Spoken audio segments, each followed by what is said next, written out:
Hi everyone, welcome back to my channel. My name is Jenny. I wanted to do a quick wrap up of my 2024 reads with you today. Normally I'd make more of a big deal about this video, but I feel like 2024 was not necessarily my best reading year. I did read some great books. I want to talk to you about them here and just mention them so that if you're looking for great books, the way a lot of people are when they're watching the 2024 videos, that you can find them. But overall, I would say my reading had a lot of ups and downs this year, and I don't have a lot of books that I'm going to add to my all-time favorite lists from my reading in 2024. But without further ado, I'll give you some numbers. I read 23,032 pages this year, a total of 76 books. My average book length was 301 pages, and my average rating was 3.9 stars, which is pretty good, really, for a year that I would deem not particularly my best year. I ended up having 3 DNFs, which is high for me. I don't usually DNF, but, I gave myself permission to do that more this year. And I read 15 and a half audiobooks, half because I did pick up an extra audiobook in December. It was a romance, someone I'd never read before, and it was 2 novellas in one, and I listened to one of the novellas.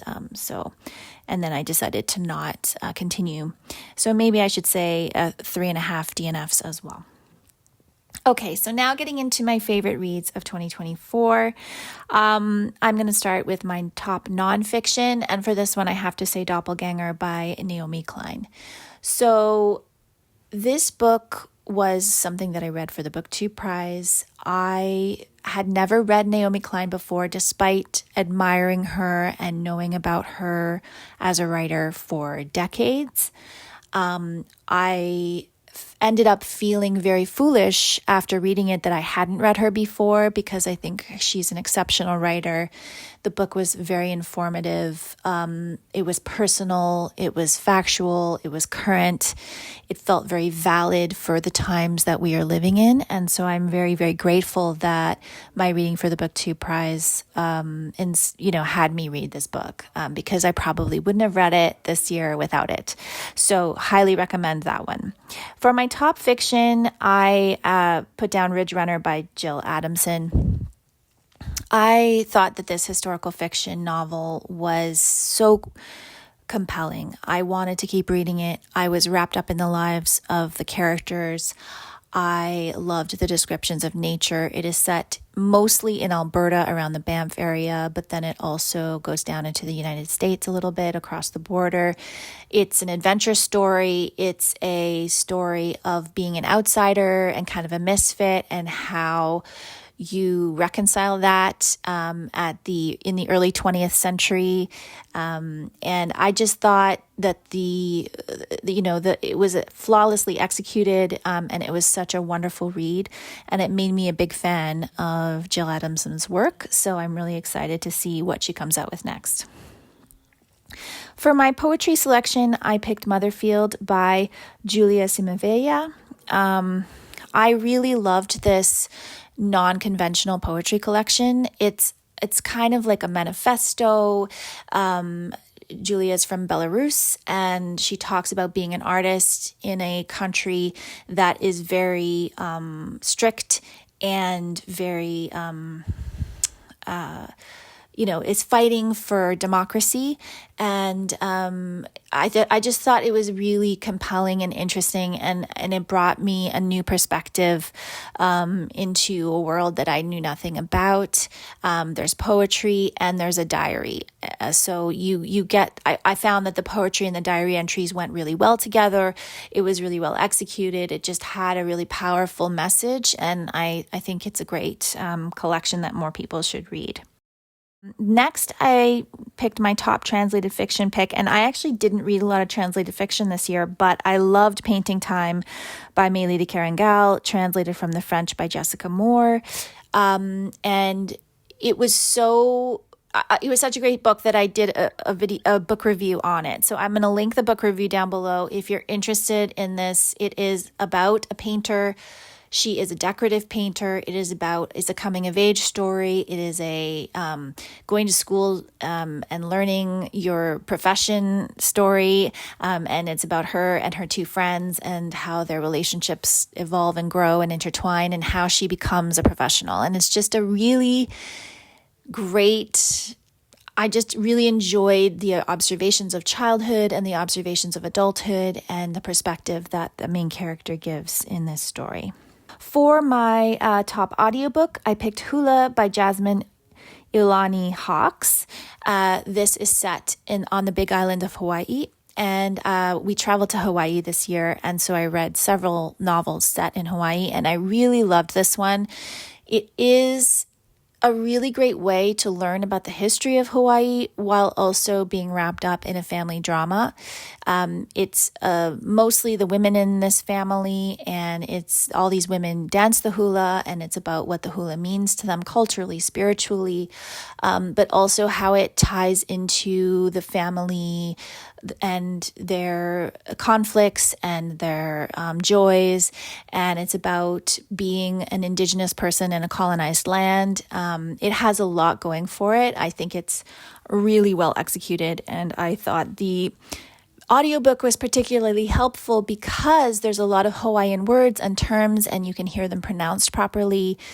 And, it just adds a layer of complexity and understanding to the text when you can hear the words being said in their proper pronunciation. So I'm really glad that I listened to this one as opposed to reading it in a hard copy, which to me is always the sign of a good audiobook, is that the experience of listening to it is elevated over the experience of reading it.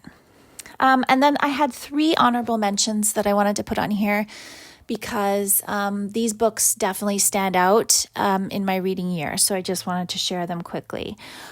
The first one is Astrid and Veronika by Linda Olsson. This one was just a little, quiet novel that I found in a secondhand bookstore years ago. Finally got around to reading it. It was a lovely story of female friendship. One of the big themes of reading that I really enjoy, books exploring female friendship. It's a younger woman with an older woman set in Sweden, and it really evokes the seasons. It evokes, women healing themselves through friendship. It's just a beautiful, sweet story. I would highly recommend. The next one is The Reading List by Sara Nisha Adams. This was just such a feel-good novel to listen to. If you are a book lover, you're going to love this. The plot is centered around this mysterious list of books that affect the lives of a whole bunch of people in a library in England, part of London, I can't remember which part. And it's a story of culture, and it's a story of connection through reading and love of literature and characters. It wasn't perfect, and I did enjoy, this was a multiple narrator audiobook, so I thought they did a really good job with that. I think this one would be fine to read in hard copy. I don't think the audiobook was necessarily enhanced the experience. That just happened to be the copy that I came across. So if you're looking for a feel-good story, I would say that this one is one to check out.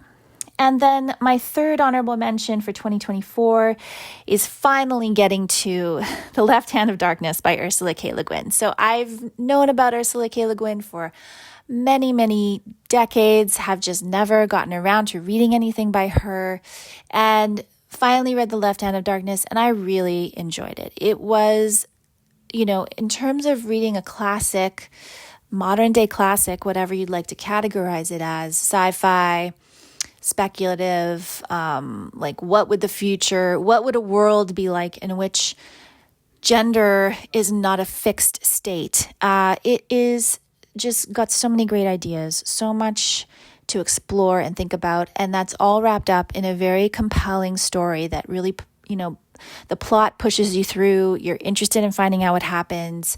It's set on a very cold world, a world that is full of ice and is mostly cold. And I thought that was really fun to read. So it would be great to read in the winter, I think.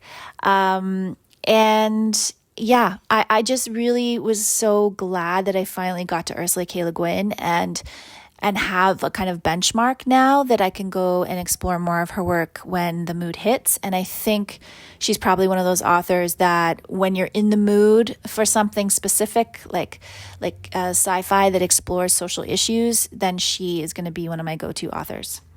So that was my reading for 2024. Short and sweet today. It's always strange to get to the end of the year and you've read 76 books and you're like, oh gosh, what did I actually read this year? I think the nature of 2024 for me was that it was a little bit chaotic. There was some hard things, some happy things, and a lot of changes. And as those things all came together, it felt like there was a little bit of struggle there with my reading at times, just to keep focused and to really get the most out of it that I could. So I'm looking forward to 2025.